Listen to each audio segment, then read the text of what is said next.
Irmãos, nós estamos crescendo, conhecendo o Senhor, principalmente aos domingos de manhã. Nós vamos aprofundar mais os nossos estudos para um crescimento, para nós então chegarmos à estatura de varão perfeito. Nós já vimos muito sobre o Deus de pactos, e a palavra fala lá em 1 Coríntios 16, versículo 22, se alguém não ama o Senhor, seja anátema, seja maldito. Ninguém vai desejar conhecer o Senhor se de fato não tiver um anseio por Ele, não viver uma vida relacional com Ele. Nós temos sido chamados para uma vida relacional com o nosso amado Senhor. Irmãos, nada menos do que isso pode ser uma vida cristã autêntica e verdadeira. Uma vida cristã é uma vida em união com Cristo. 1 Coríntios 6,17 ele diz assim: aquele que se une ao Senhor é um espírito com Ele. Então nós somos chamados para desfrutar de Cristo. Às vezes nós queremos pregar o Evangelho, mas Jesus ele disse assim: vinde. Se você ler Marcos 3,14, você vai perceber que Jesus chamou aquilo que Ele mesmo quis para estar com Ele. Primeiro, estar com Ele, depois eles foram designados para pregar o Evangelho. Então, quando nós estamos com Ele, nele, Ele diz: vinde a mim, mas não apenas vinde. João 15 diz: permanecei em mim. É para nós irmos a Ele e permanecermos nele. Irmãos, nós temos tanta riqueza em nosso amado Senhor. O que é impressionante é que muitos dos nossos irmãos têm desfrutado tão pouco de Cristo, têm se envolvido tão pouco com Ele. Nós vimos alguns domingos atrás sobre que nós somos a habitação de Deus. Ele habita em nosso espírito, então agora Ele quer conquistar a nossa alma. Ele vai mostrando as suas belezas, as suas riquezas, para que então nós possamos cair neste oceano do amor de Deus. E hoje nós vamos analisar sobre o amor do amado por nós. Hoje você vai entender por que o Pai então quis ter uma noiva, quis ter uma igreja. Hoje nós vamos entender algo que nos irá impressionar com relação quanto que você e eu nós somos amados pelo Senhor. Então vamos ler inicialmente aqui o primeiro texto em Provérbios, capítulo 8, versículo 30 e 31, e todas as vezes que estiver em negrito nós vamos ler juntos. Provérbios 8, 30 e 31 diz assim: então eu estava com ele e era o seu arquiteto, dia após dia eu era as suas delícias, folgando perante ele em todo o tempo, regozijando-me no seu mundo habitável e achando as minhas delícias com os filhos dos homens. Irmãos, nós vamos entender isso aqui hoje com a ajuda do Senhor. Vamos orar. Pai, graças te damos pela noite de descanso, por esta manhã tão preciosa. Obrigado por esse tempo que o Senhor tem reservado para nós abrirmos a Tua Palavra. Pai, abra os céus para nós também, para que o Teu Espírito ministre nesta manhã aos nossos corações. Tira dos nossos olhos toda a venda, todo o impedimento, que as escamas caem dos nossos olhos, para que possamos enxergar toda a realidade espiritual do Teu Filho que habita em nós. Pai Santo, abre os nossos ouvidos. A nossa consagração começa nos ouvidos. Por isso, Pai, para que a gente possa então ouvir a Tua voz, discernir a Tua voz, e desejamos ser edificados pelo Senhor. O que seria de nós, Pai, se não fosse o Senhor? O Senhor nos amou, o Senhor então decidiu se responsabilizar por cada um de nós. Estamos aqui, Pai, diante de Ti, com a Tua palavra aberta, esperando que Tu fales. Cuida deste ambiente. Pai, não permita que haja distrações, mas que sejamos bem atentos à Tua voz. Em nome de Cristo nós oramos. Amém. Irmão, se você ler Provérbios capítulo 8, inteirinho, você vai se empolgar com a sabedoria personificada do nosso amado Senhor. É algo tão tremendo. Então essa aqui, irmãos, claro que foi Salomão quem escreveu. Salomão, ele é uma figura de Cristo, ou em outras palavras, o próprio Senhor estava dizendo. Então, eu estava com ele e era o seu arquiteto. O que significa traduzindo isto para o Novo Testamento? Paulo disse lá em João 1,3: todas as coisas foram feitas por ele, e sem ele, nada do que foi feito se fez. Então, ele era o seu arquiteto. Ele estava com ele, era um com o Pai. Já estava, antes de criar todas as coisas, o Pai, o Filho e o Espírito, eles viviam numa relação tão linda de amor. Mas o que nós vamos entender hoje, irmãos, é algo impressionante, é algo fantástico, maravilhoso, que nós nunca vamos aprender isso dentro da religião, seja evangélica, católica, mas nas Escrituras, isso não vai ser entendido por aqueles que de fato não buscam aos pés do Senhor, no Santo dos Santos, entendimento espiritual, discernimento espiritual, porque o Pai não costuma jogar pérolas para porcos, porque nós esperamos que as revelações do Senhor caiam em nossos colos. Não vai ser assim. Nós precisamos de buscar. Lembra que ele sempre enfatiza: buscar-me-eis e me achareis. Quando, irmãos? Quando me buscardes de todo o vosso coração. O que é coração na Bíblia? Fala da alma. Por isso que ele fala: amarás o Senhor teu Deus de todo o teu entendimento, alma, de toda a tua força, tudo que você é. Então, ele nos deu tudo, ele pede tudo para nós. Salomão disse assim lá em Provérbios: filho meu, dá-me o teu coração. Tudo, ele quer tudo para ele. Então, por que ele pede tudo de nós?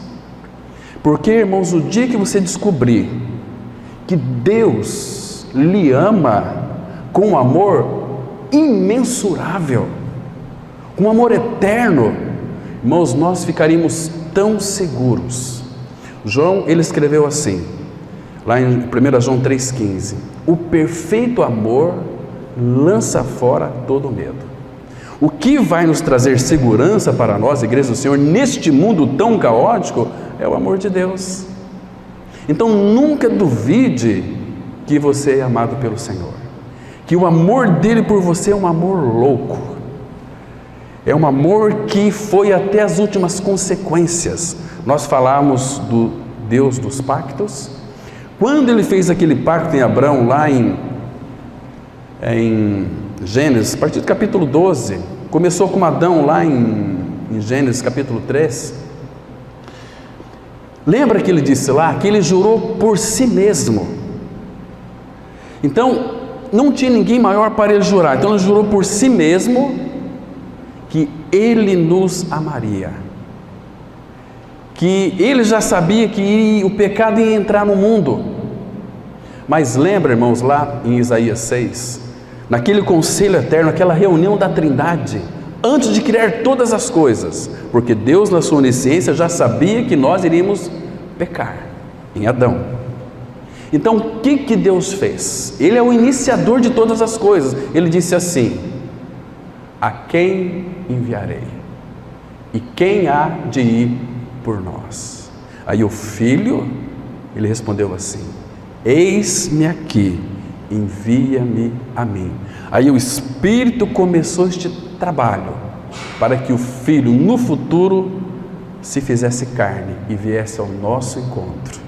Por isso que não é nós que buscamos a Deus, irmãos, é Ele que veio nos buscar na encarnação do nosso amado Senhor. E Ele, graças ao Senhor, como foi naquelas figuras lindas, quando Moisés então libertou o povo de Israel da escravidão do Egito, eles disseram: o Deus dos Hebreus nos encontrou. E nós sabemos que foi o Filho que nos encontrou. Onde Ele nos encontrou, irmãos? No lamaçal do pecado. Salmos 40, verso 2. Tirou-me de um tremedal de lama. Nós éramos como aqueles porquinhos na lama, sujo. Eu não acredito nisso. Isaías 64:6 fala que todos nós, todos nós era como o imundo, e as nossas justiças como o trapo da imundícia. Quem éramos nós, irmãos? Imprestáveis. E hoje, graças ao Senhor, pela obra consumada do Calvário, 2 Coríntios 4:7 fala, Paulo diz assim: temos este tesouro em vasos de barro. Queridos, no seu interior habita o maior tesouro deste universo. Aquele que criou todas as coisas, Deus fez com que ele cabesse no seu interior. O Pai habita em nós. 1 Coríntios 3:16, 17. O Espírito de Deus habita em nós. 1 Coríntios 6:19 fala que nós somos habitação do Espírito. Em Gálatas 4:6 fala que o Filho habita em nós. E porque vós sois filhos, enviou Deus ao vosso coração o Espírito de seu Filho, que clama: Abba, Pai.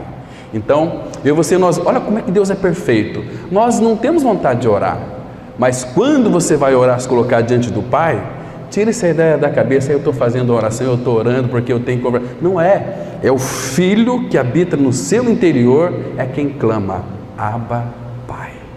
Então ele tem essa necessidade de conversar com o Pai. E ele habita em nós, não tem como ele sair mais de nós. Nascemos de novo, estamos unidos a Cristo, estamos em união com Ele no nosso espírito.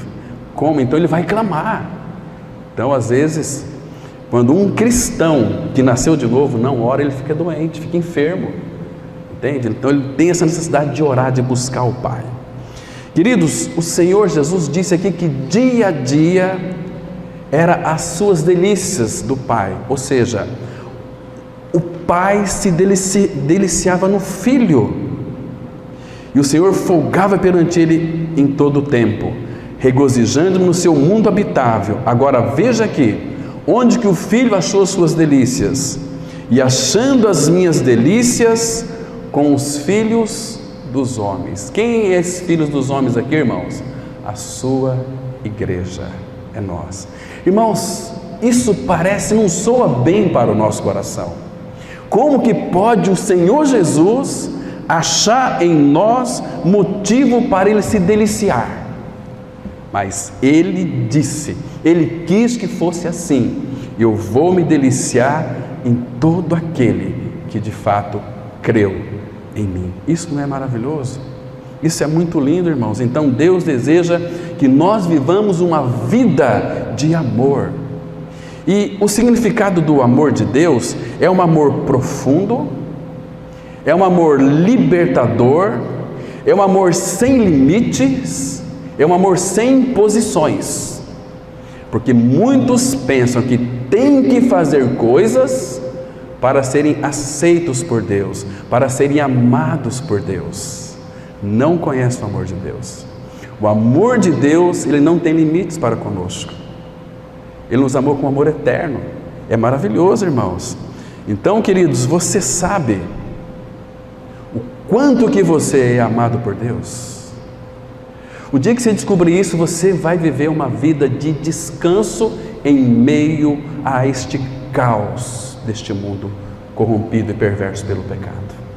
O dia que você descobrir que Deus te ama tanto, você vai conseguir então desfrutar deste amor, se lambuzar do amor de Deus. Você e eu, irmãos, nós não precisamos nos esforçar para sermos aceitos pelo Pai. Deus em Cristo nos aceitou.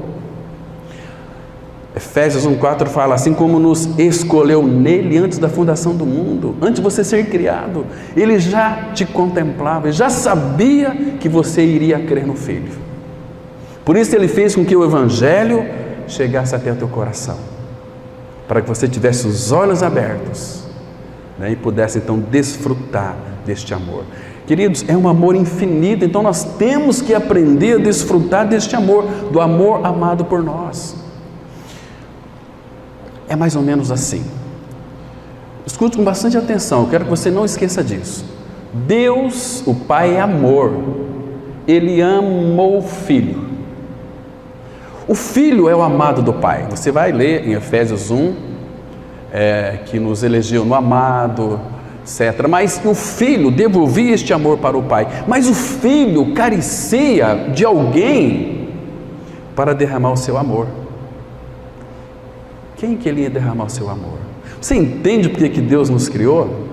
Para que então o Filho pudesse abrir o seu coração e derramar o seu amor. É um amor que levou o Senhor Jesus às últimas consequências, irmãos.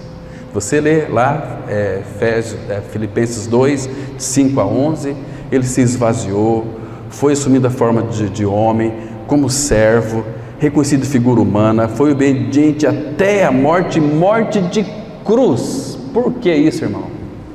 Romanos 5,8 vai explicar. Mas Deus prova o seu próprio amor para conosco pelo fato de ter Cristo morrido por nós, sendo nós ainda pecadores. E o que nós somos hoje? Santos. Ainda pecadores, Ele morreu. E Ele veio para tirar o nosso pecado. Como, irmãos, que Jesus veio a este mundo em carne, foi para a cruz para tirar o nosso pecado, o Cordeiro de Deus que tira o pecado do mundo, como que se Ele tirou o meu e o seu pecado, você ainda vive no pecado? Tem alguma coisa errada? Então você não vai conseguir desfrutar o amor do Pai. Ele tirou a iniquidade, Zacarias 3,9, desta terra em um só dia. Pecado entrou no mundo e gerou a morte, mas Jesus veio para tirar esse vírus mortal de nós, da morte. Nós vamos encantar hoje com o estudo da palavra. Eu espero que seu coração, como o meu, quando estava fazendo, estava vibrando de alegria. Chorei bastante, porque nós não merecemos isso, mas Ele quis nos amar, irmãos. Que amor que a gente não consegue compreender. Há muitos cristãos que ainda não entenderam quanto são amados pelo Senhor. Nós temos que entender isso, irmãos, e experimentar o amor de Deus. O Deus eterno te ama tanto, mas te ama tanto, tanto, tanto, que é um desafio, ou desafia a compreensão humana. Que amor que é este, irmãos? Que amor que é este? E quando Ele nos amou, Ele também assumiu um compromisso de cuidar de nós, porque quem ama, cuida. Abra comigo a sua Bíblia, em Isaías capítulo 27, esse texto aqui, irmãos, tem sido enriquecedor para a minha vida. Nós somos a vinha do Senhor, nós temos que nos regozijar no Senhor, desfrutar dos cuidados do Senhor, e tudo isso Ele faz porque Ele nos ama. Diz assim a palavra, Isaías 27, 2 e 3, naquele dia dirá o Senhor, Ele vai dizer para nós, cantai a vinha deliciosa. Agora, olha como começa o versículo 3, este eu aqui, não o eu egoísta, mas este eu santo, eu, o Senhor, não é anjo que Ele manda para nós não, irmãos, eu, o Senhor, a vigio, e a cada momento a regarei, para que ninguém lhe faça dano, de noite e de dia eu cuidarei dela. Irmão, para pensar, é a responsabilidade dele em cuidar da noiva.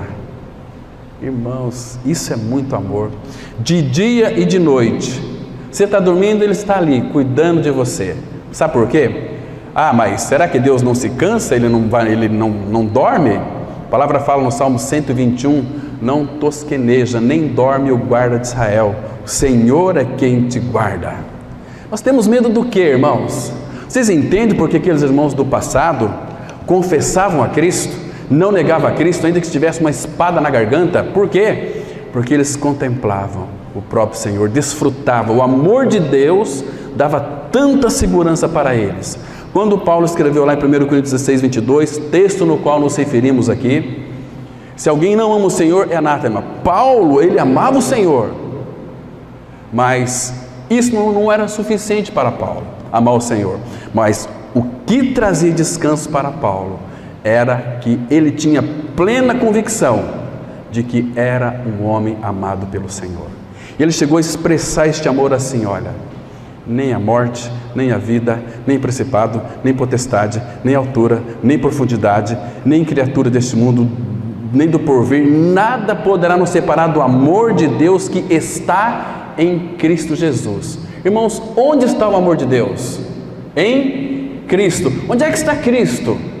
Em nós. Ô meu irmão, nós somos tão distraídos com o brilho deste mundo, mas quando nós nos voltamos para o Senhor, e temos que ter essa consciência da presença de Deus em nós.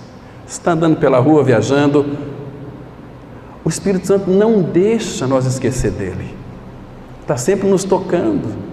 Eu consigo, irmãos, e você consegue enxergar Deus em todas as coisas, num pardal, no vento, todos os lugares, percebe? Nós não andamos mais pelo que nós vemos.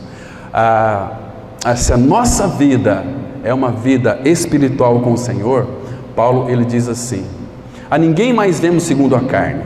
Se vimos Cristo assim, já não vemos mais dessa maneira, agora é no Espírito, percebe? Então eu também, quando olho as pessoas, eu vejo ela em dois reinos: o reino das trevas, o reino dos céus, e trevas na Bíblia fala dessa ignorância. Queridos, lá na cruz do Calvário, Cristo, ele abriu as portas para que o amor de Deus fosse derramado aos nossos corações. Ele abriu a porta. Então agora Deus não tem mais limites para nos amar. O caminho foi aberto. Aquele caminho que foi fechado lá em Gênesis, capítulo 3, de 24 em diante. Lembra que o Senhor os vestiu, Adão e Eva, os expulsou do paraíso e colocou querubins com espadas flamejantes, para que eles não tivessem acesso à árvore da vida. Não tem mais acesso à árvore da vida, que é uma figura de Cristo. Não tem mais como eles voltar. Mas, irmãos, quando você, por exemplo, você lê João 14,6, Jesus disse assim: eu sou o caminho, a verdade e a vida. Agora vocês podem tocar o coração do Pai, mas através de mim, porque ninguém vê o Pai senão por mim. Que interessante, irmãos. Aqueles irmãos do passado não poderiam desfrutar do que nós desfrutamos hoje, de pegar naquela árvore da vida e comer do seu fruto.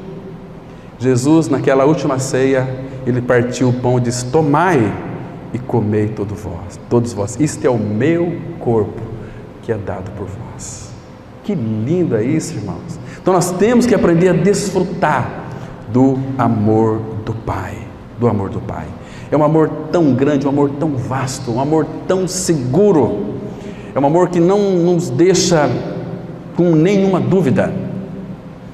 Vocês se lembram que lá em Gênesis capítulo 2, deixa eu mostrar um princípio muito interessante para vocês aqui. Abra sua Bíblia comigo em Gênesis. Eu quero que vocês decorem esses versículos aqui, irmãos, para nunca sair do seu coração mais, vocês se lembrarem disso. Gênesis 2, versículo 8. Olha aqui, observe aqui que coisa interessante, irmãos. Versículo 8 diz assim: e plantou o Senhor Deus um jardim no Éden. Não é jardim do Éden, ele plantou um jardim no Éden. Você sabe o que significa essa palavra Éden? Paraíso, prazer de Deus. Éden, que é igual prazer de Deus. O Senhor plantou um jardim. Tinha o Éden, o prazer de Deus. Você nunca parou para pensar nessa palavra Éden, que é o prazer de Deus? Deus tem prazer no Éden, e neste Éden ele plantou um jardim. Lá em Cântico capítulo 4, versículo 12, a palavra fala assim: jardim fechado és tu, querida minha, noiva minha. Então nós somos o jardim exclusivo. O jardim fechado fala de exclusividade. Nós somos um povo de propriedade exclusiva de Deus. Então aqui, irmãos, na direção do Oriente, pôs nele o homem que havia formado. Você nunca parou para pensar por que Deus colocou o homem no jardim, no Éden? Tinha o Éden já existia, mas ele, o que ele fez ali? O Senhor plantou um jardim, e nesse jardim ele colocou o homem, Éden. Vocês sabem, agora olha aqui o versículo 10. E saía um rio do Éden para regar o jardim. Meu irmão, você lembra como é que João interpreta isso aqui? Lá em João capítulo 7, versículo 38 e 39, quem crê em mim, como diz as Escrituras, do seu interior fluirão rios Fala o Espírito, irmãos, em tudo está o Pai, o Filho e o Espírito, nunca divorcia um do outro. Na salvação a Trindade trabalhou, na edificação a Trindade trabalha, em tudo a Trindade está junto. E olha, percebe que o Senhor plantou o Éden, fala do Éden aqui, você vai entender o que é este Éden.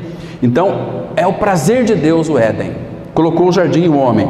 Então, saía um rio do Éden para regar o jardim, dali se dividir repartindo em 4 braços.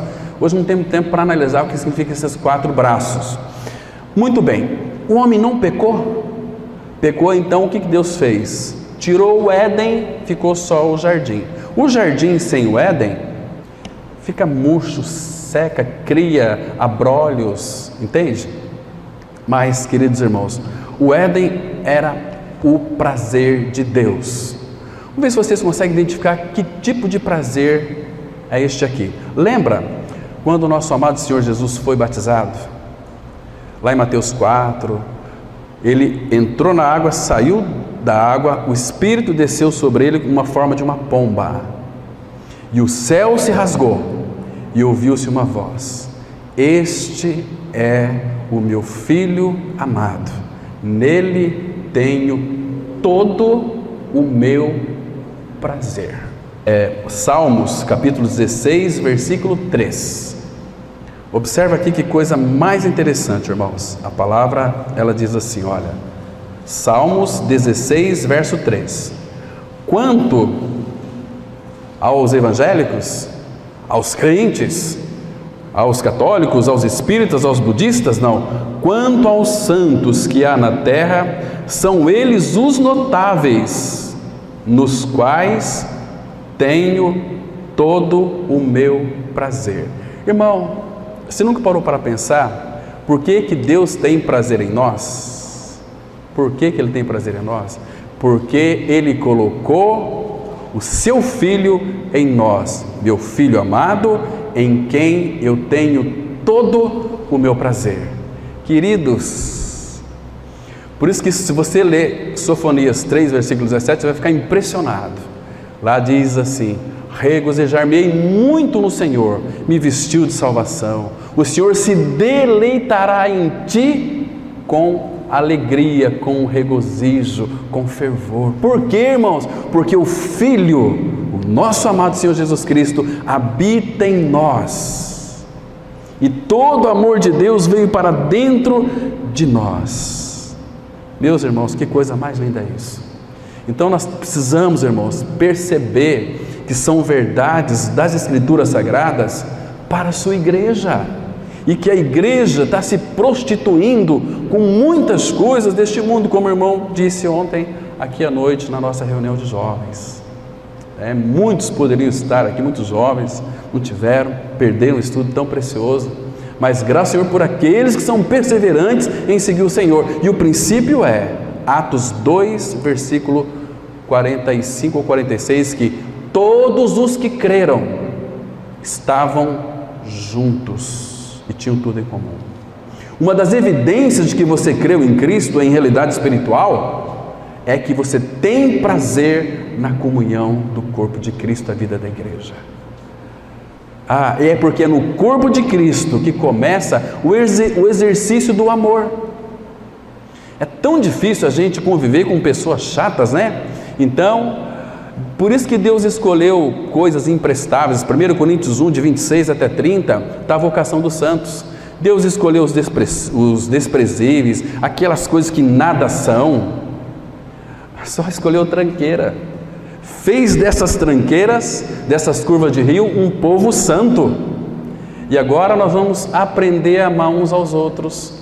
Quando nós amamos uns aos outros, a Bíblia diz, Romanos capítulo versículo 13, Romanos capítulo 12, quem ama seu irmão, cumpriu toda a lei. Quer obedecer a Bíblia de Gênesis e Apocalipse? Ama seu irmão. E é nisto, disse o nosso Senhor, lá em João 13, nisto todos conhecerão que sois meus discípulos, se tiverdes amor uns pelos outros. Amai-vos uns aos outros. Então, nós éramos pelo menos umas tranqueiras, fomos regenerados em Cristo Jesus. Quando Deus o Pai, Ele olha para nós, Efésios fala que ele não consegue enxergar nenhum defeito. A igreja é gloriosa, ele habita em nós, nos faz a igreja gloriosa. Ele é santo, habita em nós, nos faz santos. Mas a igreja é sem mácula, santa e sem defeito. Por que Deus não consegue enxergar defeito em nós, irmãos? E você sabe que você é cheio de defeito, e eu também sei, mas Ele não vê defeito em nós. Sabe por quê? Porque Deus é amor, Ele ama. E quando ama, não consegue enxergar defeito. Não vê defeito. Lembra de 1 Pedro 4,8? Amados, tende amor intenso uns para com os outros, porque o amor cobre multidão de pecados. O amor cobre. Quando a gente ama, nós não vamos ver defeito no irmão também. Agora, quando você não ama, na medida do amor de Deus, seu irmão, você vai ver defeito no seu irmão. Você vai criticar o seu irmão. Você vai querer ser mais justo do que ele, mais santo do que ele.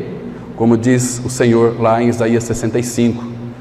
Povo que diz: eu sou mais, não chega perto de mim, eu sou mais santo do que você. Tu és como fumaça no meu nariz que arde o dia inteiro. Então, queridos, nós vamos caminhar hoje aqui, analisando um pouquinho sobre por que nós somos tão amados pelo nosso amado Senhor. Mas um detalhe: nós não podemos mesclar este amor com o mundo, irmãos. O mundo fala assim, principalmente nos casamentos, né? Eu vou me casar para ser feliz, não é assim? O amor de Deus, pasmem, o amor de Deus nunca vai ter um final feliz. O amor de Deus nunca vai ter um final feliz. Sabe por quê? Porque ele não tem fim. Nunca vai ter fim o amor de Deus. Então é uma constante do amor. Irmãos, você é amado pelo Senhor. Eu dou cada pulo. Às vezes eu estou aqui na sala, eu dou cada grito quando tem essas revelações. Eu começo a ler uma carta e está escrito assim: amados. Quem está dizendo isso para mim, irmãos? É o Espírito Santo.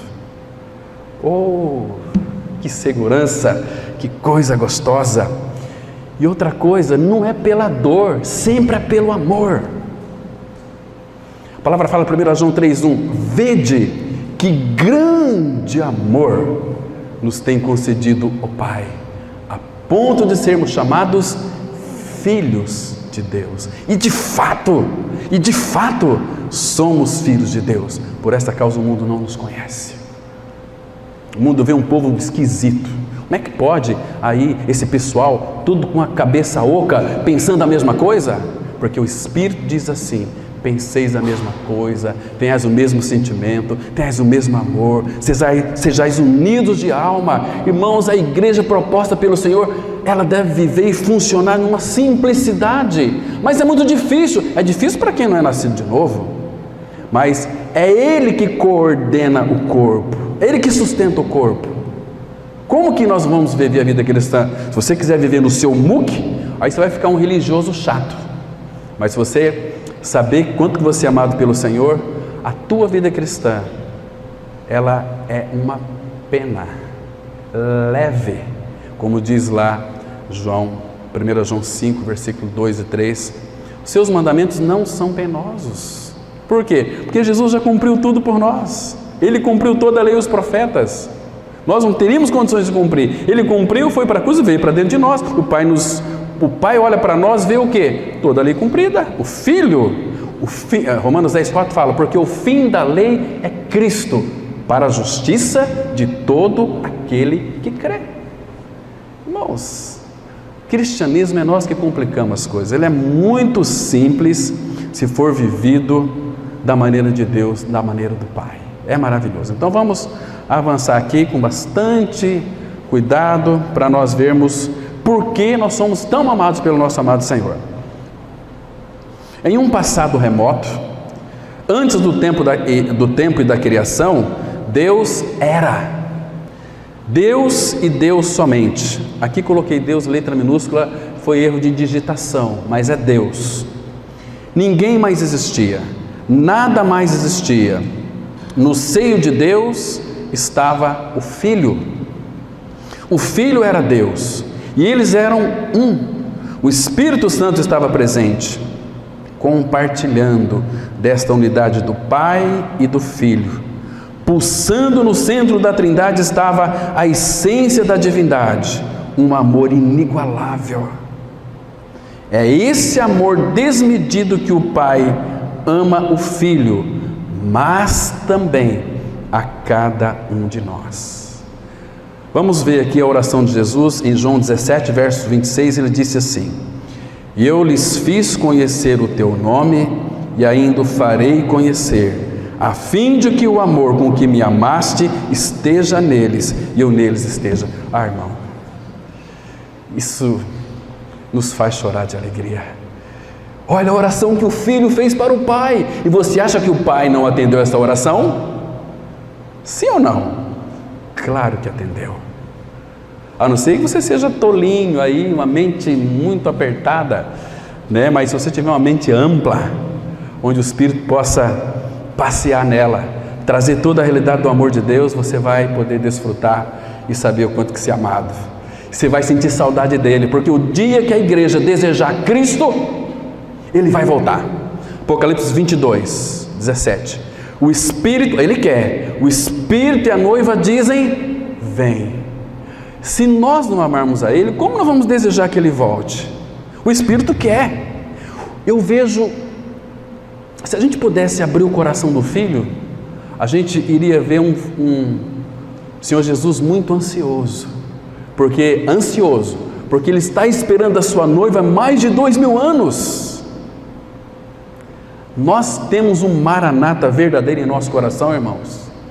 Ora vem, Senhor Jesus. Se nós não amarmos o Senhor, nós nunca vamos desejar que Ele volte. Vamos viver o nosso cristianismo, é muito agradável, reunir como igreja, ouvir a palavra, cantar no louvor, mas sem realidade de amar o Senhor. Não amamos uns aos outros. Isso aí diz que nós não amamos a Ele, ou nós não estamos encharcados com o amor de Deus. Cristianismo é amor, é amar. Ele nos deixou um mandamento de amor, e para isso Ele nos supriu também, de todas as coisas. Queridos, eu lhes fiz conhecer o teu nome, ainda o farei, a fim de que o amor com que me amaste esteja neles. Irmãos, é um amor na mesma proporção que amou o Filho, ama eu e você.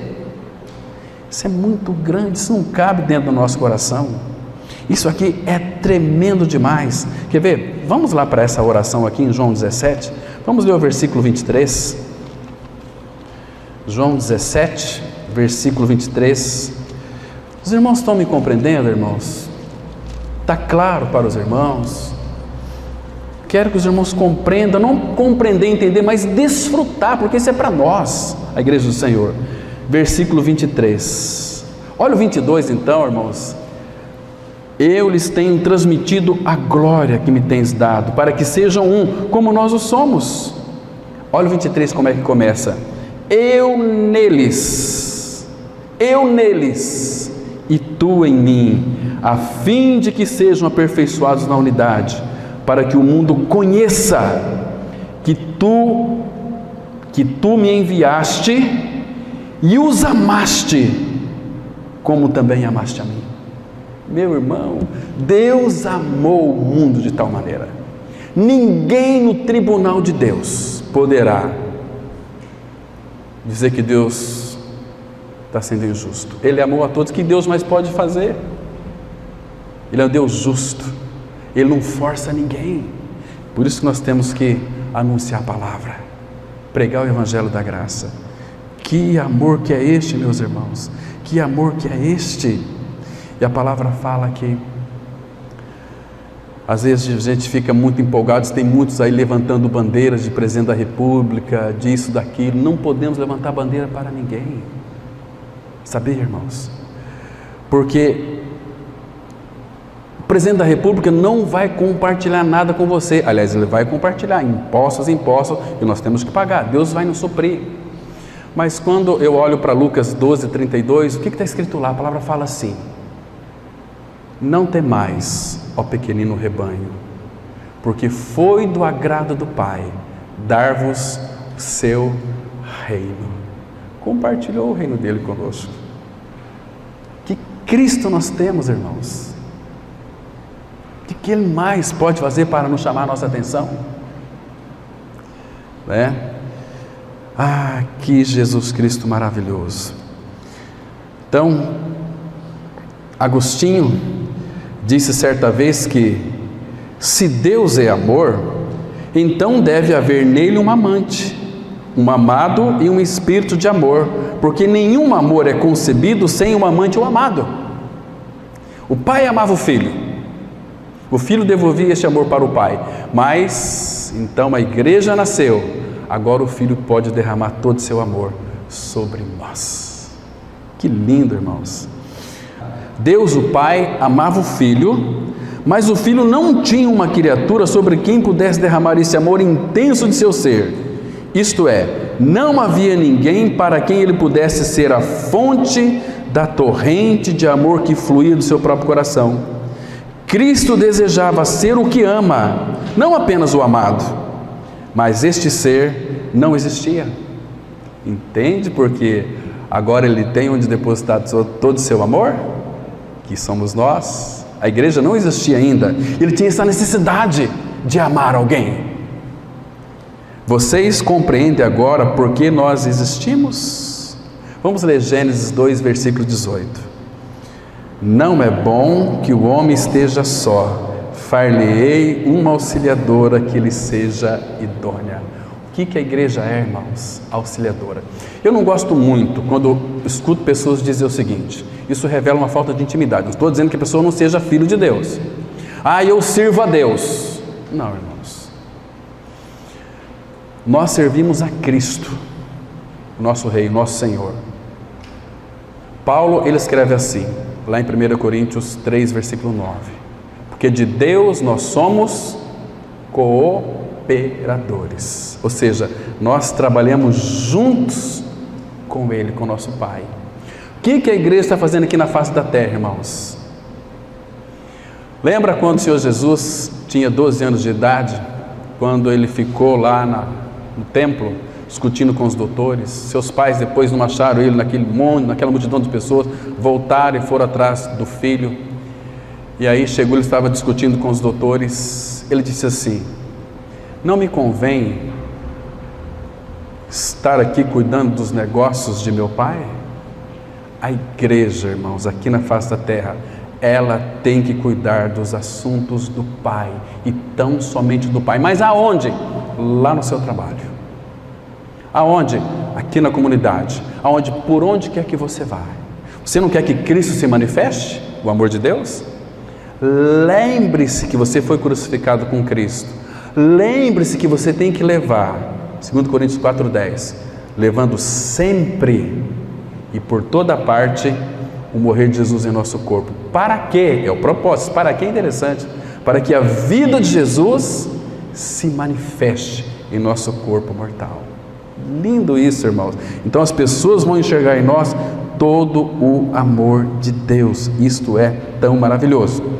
Agora, queridos, far-lhe-ei uma auxiliadora que lhe seja idônea. Você entende aqui por que a igreja nasceu? Agora, um detalhe aqui importante. As pessoas falam assim, né? Abraão foi um privilegiado, ele foi amigo de Deus. Queridos, eu e você, nós somos mais privilegiados que Abraão, que Isaac e Jacó. Que sem nós, eles não são aperfeiçoados. Hebreus capítulo 11, os últimos versículos lá. Agora, o que nos chama a nossa atenção é que Jesus, ele sempre foi o nosso amigo. Nós que éramos inimigos dele. Ele disse assim em João 15, verso 13: aquele que é verdadeiro amigo, dá a sua vida pelos seus amigos. E no versículo 15 de João 15, disse assim: já não tenho chamados servos, porque o servo não sabe o que faz o seu senhor, mas tenho-vos chamados amigos. Essa palavra amigo no original grego é a mesma que am de agapau, amigos. Eu amo vocês tanto que eu dou a minha vida por vocês, para ter vocês como amigos para todo sempre. É muito amor, né, irmãos? É muito amor. Que Cristo maravilhoso nós temos, irmãos. E outra coisa, e por que fala aqui que far-lhe-ei uma auxiliadora que lhe seja idônea. Cristo, Ele tem quanto poder? Todo poder. Vocês acham mesmo que falta alguma coisa para Ele? Falta nada. Mas sabe o que Ele decidiu? Abra comigo em Efésios. Efésios 1. Irmãos, isso aqui é algo que me empolga demais. Isso aqui enche meu coração de alegria. Isso nos faz chorar, mas de alegria, que Pedro fala, uma alegria indizível. Ele disse assim, no versículo 22 e 23. Presta atenção, irmão. Veja o que significa ser uma auxiliadora dele. Ele disse assim, olha só. E pôs todas as coisas debaixo dos pés.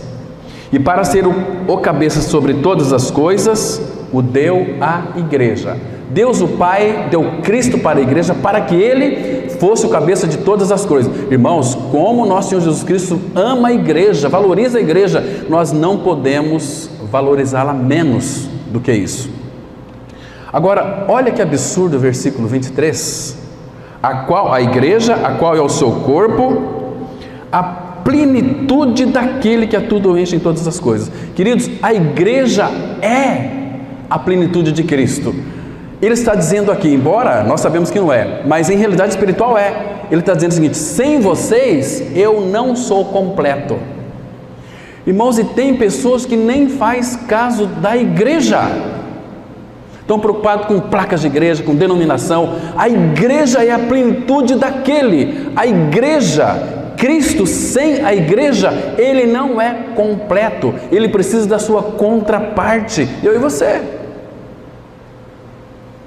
Vocês estão me compreendendo, irmãos? Quão profundo é isto? A igreja foi criada por causa de Cristo. Lá em 1 Coríntios 11:9 fala que primeiro foi criado, o homem veio, aliás, a mulher veio do homem, não a mulher do homem. Agora, nós sabemos que todos os seres humanos nascem de mulher, mas a mulher nasceu do homem. Aquela figura linda da igreja lá em Gênesis, quando Deus fez cair profundo sono em Abraão, e ali da sua parte, de Adão, ali da sua parte, ele trabalhou e fez a mulher, entregou para Adão e disse, aí depois Adão disse, esta afinal é osso dos meus ossos, ela tem a minha realidade, e carne da minha carne, tem a minha expressão. Que linda isso, irmãos. Tantas figuras da igreja nós temos em todo o Antigo Testamento. Quanto amor. Nós temos que ser igual a futura esposa de Isaac. Abra lá em Gênesis capítulo 24. Gênesis 24, deixa eu mostrar para vocês um princípio aqui lindo, maravilhoso. Vocês se lembram, irmãos, que Abraão, seu servo, ele busca uma mulher para Isaac, né? E depois ele foi se encontrar com Rebeca. Lembra dessa? Aqui é uma figura de Cristo, a igreja muito linda, figura. Mas, queridos, esse Eliezer é um servo de Abraão. Esse Eliezer é uma figura do Espírito Santo. Então ele começou a mostrar quem era o seu Senhor. Se você ler todo o capítulo 24, você vai ver, por exemplo, no verso 34. Então diz, sou servo de Abraão. O Senhor tem abençoado muito ao meu Senhor. Ele se tornou grande, deu-lhe ovelhas, bois. Ou seja, o servo de Abraão, que é Eliezer, disse para Rebeca lá, olha, o meu Senhor é muito rico, ele está procurando uma noiva, eu vim procurar uma noiva para ele. Então imagina como é que ficou o coração de Rebeca, vibrando. Igual nós também, nós conhecemos, nós amamos o Senhor, nós nunca vimos. Pedro fala, a quem não havendo visto a mais, pelo nosso relacionamento com Ele, espiritual com Ele. Mas queridos, chegou um determinado ponto que o servo de Abraão disse o seguinte, eu tenho que ir levar a noiva logo. O meu Senhor, Isaac, ele tem pressa, que é uma figura de Cristo. E aí, olha só o versículo 56. Ele, porém, lhes disse, não me detenhais, pois o Senhor me tem levado a bom termo na jornada. Permite que eu volte ao meu Senhor. Disseram. Porque os pais falaram, fica mais 10 dias. Não, preciso de levar essa mocinha para o meu Senhor. Então vamos perguntar para ela se ela quer ir ou não. Olha o versículo 57, disseram, chamemos a moça, e ouçamo-la pessoalmente. Chamaram, pois, a Rebeca e lhe perguntaram: olha, irmãos, que lindo! Queres ir com este homem? O que ela respondeu? Ela respondeu: irei. Oh, irmão, o dia que a igreja estiver pronta para encontro com o nosso Isaac, ele vai voltar para nos buscar.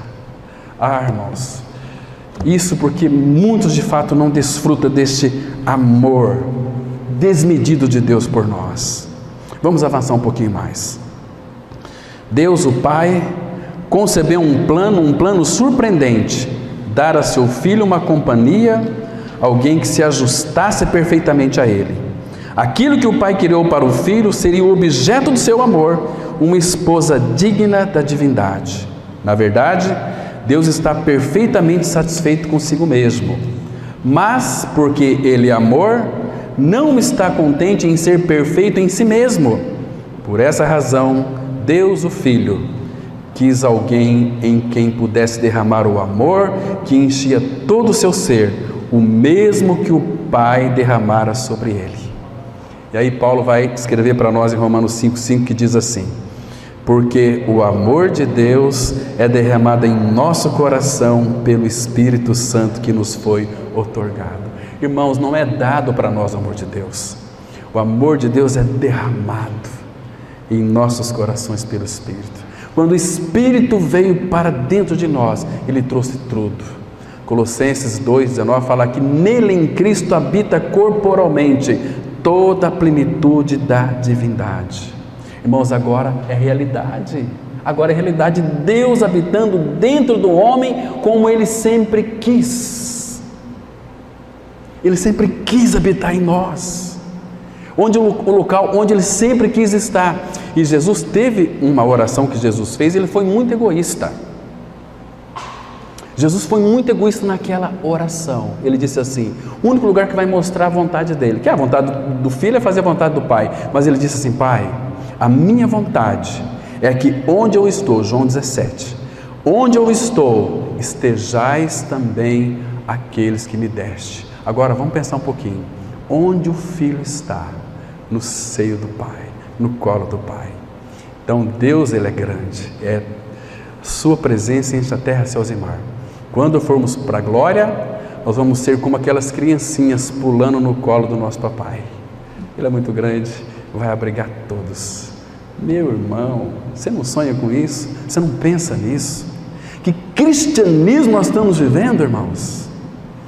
Tudo foi por amor a mim e a você, que somos pessoas desqualificadas, mas Ele nos fez idôneos para isto. Que Senhor nós temos. Agora Deus, Ele pode vivenciar esta amizade com cada um de nós. Como filhos legítimos, Ele sempre quis ter essa amizade com o seu povo. As pessoas tinham medo de Deus. Lá em Isaías 33, os de Sião temem. Algum tempo atrás, na casa da minha mãe, eu tinha umas folhinhas bem assim, eu queria pegar com a mão, mas elas voavam, via o brutamonte. E assim é o nós para com Deus, mas Ele se fez homem. Então agora Ele podia ter a nossa amizade, caminhar no nosso meio sem que nós ficássemos com medo dEle. Ele se fez carne como um de nós. Vocês estão me entendendo, irmãos? Que lindo, que precioso é isso. Isto é maravilhoso, né? Agora, e por meio desta relação de amor, Ele vai nos libertar do pecado e vai nos edificar cada dia que passa. Ele veio até nós de duas maneiras: a encarnação e depois pelo Espírito habitou em nós, né? Isso é tão precioso, queridos. Essa carta aqui aos Romanos, vocês sabem que o apóstolo Paulo, quando ele escreveu a carta aos Romanos, ele não foi lá ainda, mas a carta chegou primeiro do que ele. Você sabe que Paulo, ele escreveu lá em Romanos 1,7, começa dizendo o seguinte: amados. Por que amados, irmãos? Vamos ler esse versículo, Romanos 1,7. Paulo nunca, e como ele mesmo já disse, ele nunca tinha ido lá ainda, mas aqui, Romanos 1,7, ele disse assim, olha, Romanos 1,7, a todos os amados de Deus, que estáis em Roma, chamados para ser de santos, graça a vós outros e paz da parte de Deus nosso Pai e do Senhor Jesus Cristo. Essa palavra aqui, os amados de Deus, chamados santos no original, não traduz aqui de fato ao pé da letra. Quer dizer, aqui não está traduzindo ao pé da letra. Aqui diz assim: chamados aos amados de Deus, no grego está assim: regenerados pelo amor. Pelo amor. Dessa maneira que está no original. Queridos, vamos avançar um pouquinho mais aqui. Então, desse modo, o amor superabundante de Deus exigiu um receptáculo que não fosse parte da Trindade. Você está entendendo por que a igreja então pôde nascer? Amados, entendamos que o desejo do Filho de Deus por uma noiva não tinha raízes em qualquer falha de si mesmo, mas sim na abundância do amor divino. Então, veja como somos amados pelo Senhor da igreja. Jeremias 31, verso 3, vamos ler só a parte B, que diz assim: com amor eterno eu te amei, por isso com benignidade te atraí. Irmão, essa palavra aqui, amor eterno, é um amor que nunca se acabará. Com amor eterno eu te amei. Eu te amei com amor eterno, um amor que não tem limites, não tem fronteiras, é um amor desmedido, não dá para mensurar o amor de Deus. Então você vai entender muitos versículos. Por exemplo, João 6,44, Jesus disse assim: ninguém pode vir a mim se não for enviado pelo meu Pai. A palavra ali, ninguém pode vir a mim se meu Pai não o trouxer, que significa atrair. Agora, deixa eu mostrar para vocês aqui, irmãos, quanto amor. Vamos ver lá no Antigo Testamento, em Deuteronômio, capítulo 4, os versículos 36 e 37. Deuteronômio, capítulo 4, 36 e 37. Diz assim a palavra. Olha que interessante. Verso 36 do capítulo 4 de Deuteronômio: dos céus te fez ouvir a sua voz, para te ensinar, e sobre a terra te mostrou o seu grande fogo. Aqui está relacionado à palavra dele, que lá em Jeremias 23, 29, é a minha palavra fogo. Ele é a palavra viva, a palavra dele é fogo. E do meio do fogo ouviste as suas palavras. Agora, olha o 37. Porque amou teus pais Abraão, Isaque e Jacó, os irmãos lá, os patriarcas. Amou os teus pais e escolheu a sua descendência depois deles, e te tirou do Egito, ele mesmo presente, e com a sua grande força. Irmãos, que força que é essa aqui? Que força que é essa? Ele foi crucificado em fraqueza, mas vivo pelo poder de Deus. Se lembra lá em Ezequiel capítulo 28, que aquele sumo sacerdote, ele tinha que entrar no Santo dos Santos, colocava aquele peitoral e tinha nos seus ombros os nomes, 6 daqui, 6 daqui, dos nomes de todos os filhos de Israel. Ele entrava na presença de Deus ali na arca, somente o sumo sacerdote uma vez por ano, e levava também o nome no coração. Ou seja, Cristo, quando entrou na presença do Senhor, nos levou na sua força e no seu coração. Então o Pai aceitou, o Pai nos aceitou por tudo aquilo que o nosso amado Filho, Ele fez por cada um de nós. Olha aqui no capítulo 33 deste mesmo livro. Aqui temos uma expressão muito interessante também, que revela este amor grande do Pai. Deuteronômio, capítulo 33, o versículo 3, que diz assim, olha: na verdade, amas os povos. Essa palavra aqui é aquela mesma lá de Deus amou o mundo de tal maneira que deu o seu Filho. Ele ama os povos, mas não para aqui. Agora, olha a parte B. todos os teus santos estão na tua mão. Ele ama os povos, mas os santos estão na tua mão. Eles se colocam a teus pés e aprendem das tuas palavras. Como fez Maria, que deu-se aos pés do Senhor para ouvir a sua palavra. Sem pressa, tranquila, sem muita agitação. Marta queria que Maria fosse ajudá-la a servir. O Senhor Jesus disse assim para ela: não, ela escolheu a boa parte e isso não pode ser tirada dela. Qual é a boa parte?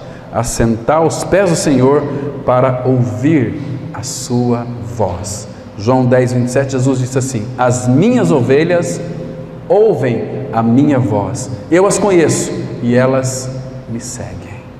Né? Que coisa linda. Então nós somos colocados nós estamos nas palmas da mão dele. Aliás, sabe o que ele fez? Isaías 49, versículo 15 e 16. Muito interessante, irmãos, esse texto aqui. Então no versículo 15 ele faz aqui uma pergunta. Ele diz assim, Isaías 49, versículo 15. Olha que impressionante. Porque o versículo 14, os de Sião, eles diziam o seguinte: o Senhor me desamparou, o Senhor se esqueceu de mim. Aí Deus ele responde da seguinte maneira, através do profeta Isaías: acaso pode uma mulher esquecer-se do filho que ainda mama, de sorte que não se compadeça do filho do seu ventre? Mas ainda que esta viesse a se esquecer dele, eu todavia não me esquecerei de ti. Agora olha o 16: eis que nas palmas das minhas mãos te gravei. Nós estamos gravados nas palmas da mão do nosso amado Senhor.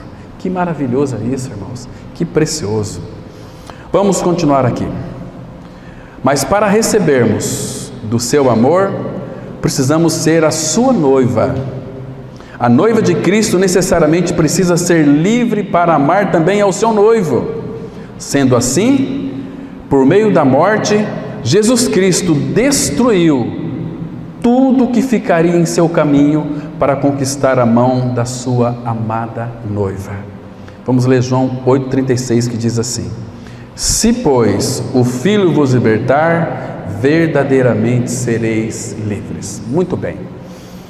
Queridos, como que a igreja pudesse nascer se ela estava escrava do pecado ainda? Não podia nascer.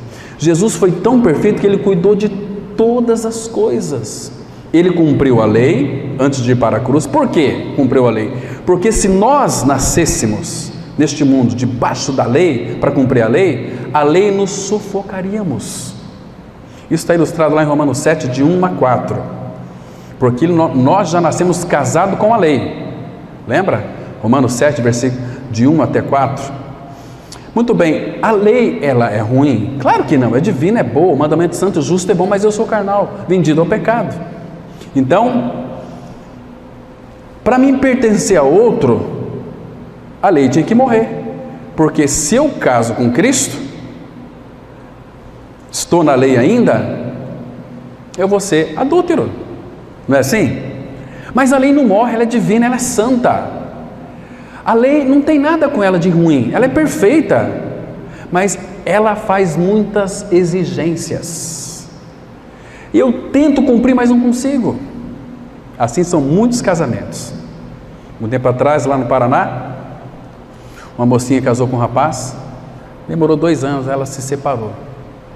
Porque o cara saía de casa, ele trabalhava na Copel, mexia com energia elétrica, e ele saía de casa e deixava 10 mandamentos para sua esposa. Olha, então aquilo lá começou a sufocar ela, mas como ela amava, não ia separar dele.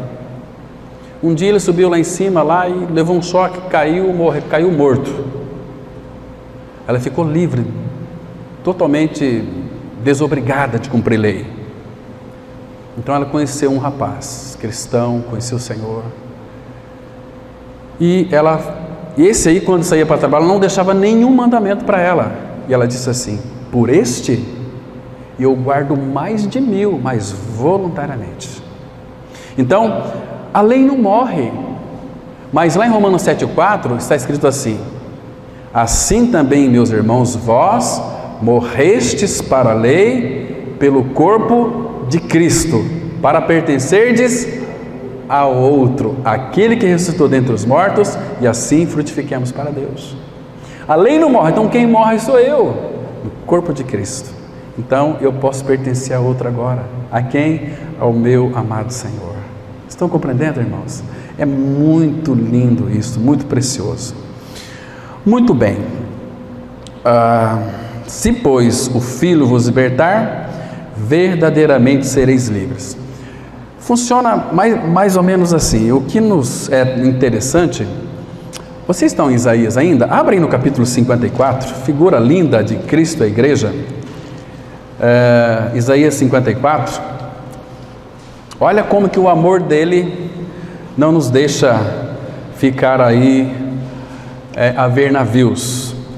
Isaías 54, versículo 6, ele disse assim, olha: porque o Senhor te chamou como uma mulher desamparada e de espírito abatido. Claro, o pecado entrou no mundo, nós ficamos assim, separados dele. Como a mulher da mocidade que fora repudiada, diz o teu Deus. Lembre-se lá do Éden.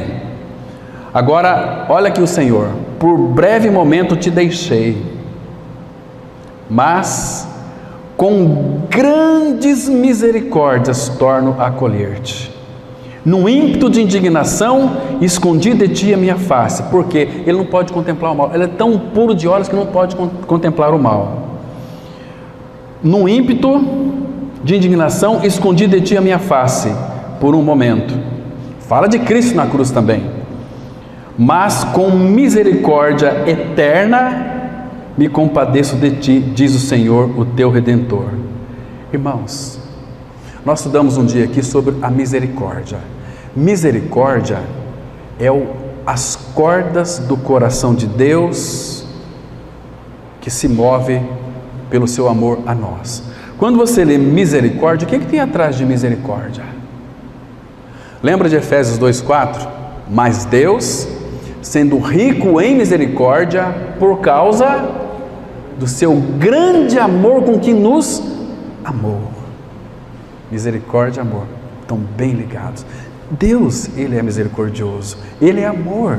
Isso é maravilhoso, né? Então, o amor de Deus está em nós, em Cristo. Graças ao Senhor. Se o Filho vos libertar, verdadeiramente sereis livres. Jesus destruiu o pecado que iria separá-la eternamente dele. Graças ao Senhor. Velho homem crucificado, corpo do pecado destruído. Ele cumpriu a lei que iria sufocá-la sob uma montanha da servidão religiosa e uma pilha de condenação esmagadora. Colossenses 2, 13, 14. Riscou o escrito de dívida que era contra nós. Ele destruiu o poder do mal que ansiava por tomar-lhe a vida. Ele destruiu o mais importante, ele destruiu a própria morte, para garantir que o objeto de seu amor nunca experimentasse o fim. Nós somos eternos. Se Ele não tirasse de nós a morte, nós íamos experimentar um fim. Mas, irmãos, a nossa morte, se você perceber, lá no Salmo 116, 15, preciosa é aos olhos do Senhor a morte dos seus santos. Por quê? Porque, irmãos, quando o nosso coração parar de bater, quando você abrir os teus olhos, você vai poder contemplar o Senhor na sua formosura. Puxa vida! E o que é mais interessante ainda, naquele grande dia, antes de vamos estar já entrar nos portais eternos, sabe o que ele vai fazer ali? Vamos lá para Lucas, irmãos, capítulo 12. Lucas, capítulo 12. A palavra, ela diz assim, olha, Lucas 12, versículo 37. Olha, aqui está falando das bodas. Preste atenção no verso 37, irmãos. Ele é o servo. Jesus, depois que ele se fez carne, ele nunca deixou de ser servo. Agora, olha aqui o versículo 37. Graças ao Senhor que esse versículo está escrito. Lucas 12, 37. Bem-aventurado aqueles servos a quem o Senhor, quando vier, os encontre vigilantes. Em verdade vos afirmo que ele há de cingir-se, dar-lhes lugar à mesa e, aproximando-se, o servirá. E eu e você, lá na glória, ele vai nos servir naquele grande banquete. Quem vai estar naquele grande banquete, irmãos? Todos os regenerados, todos que nasceram de novo, todos que morreram e ressuscitaram com Cristo. Imagina aquelas mãos perfuradas. Imagina se você vai se conter em lágrimas. Não, você vai chorar bastante, mas ele vai enxugar dos teus olhos toda lágrima. Vai dizer o seguinte: a morte já foi vencida, eu sou a ressurreição e a vida. Que lindo, irmãos, vai ser aquele precioso encontro. Então ele destruiu a morte para garantir que o objeto do seu amor nunca experimentasse o fim. O Senhor se assegurou de que tinha removido tudo que pudesse ferir a sua amada noiva antes que ela viesse a existir. Por isso que a obra da cruz é plena. Ele consumou a obra, agora a igreja pode existir. Porque não tem mais nada que nos condena. Quem tentará acusação contra os eleitos de Deus? É Deus quem os justifica. Quem os condenará? Quem? Então, queridos, que amor inexplicável, que paixão ele tem por nós. Agora preste atenção, irmãos. Jesus suportou a cruz pela alegria que lhe estava proposta, e aquela alegria era a sua noiva. Hebreus 12:2 diz assim: olhando firmemente para o autor e consumador da fé, Jesus, o qual, em troca da alegria que lhe estava proposta, suportou a cruz, não fazendo caso da ignomínia, está sentado à destra do trono de Deus. Irmãos, ele suportou a cruz pela alegria que lhe estava proposta. Qual era a alegria que estava proposta para o filho? Você e eu. Isso é muito grande. Isso não cabe na mente de religioso, é para quem é filho. Irmãos, que o Espírito Santo de Deus faça essa palavra frutificar em nossos corações, para nós avançarmos e crescermos mais no conhecimento dele. Uma das coisas que agrada a ele, que me conheçam. Jeremias 9, 23, 24. Destas coisas é que eu me agrado, diz o Senhor. Amém? Vamos ter uma palavra de oração. Amado Pai, muito obrigado mais uma vez pelo tempo que passamos aqui, debaixo do nome do Senhor Jesus, aprendendo dele mesmo. Obrigado teu Espírito que nos tomou e nos conduziu para as profundezas do próprio Senhor. Pai Santo, frutifica a Tua palavra em nossos corações, vivifica-nos, aviva-nos, desperta-nos para que então possamos não desfrutar das coisas Tuas, mas do Teu próprio amor, que está revelado e está na pessoa de Cristo. Em nome do Senhor Jesus nós oramos. Amém.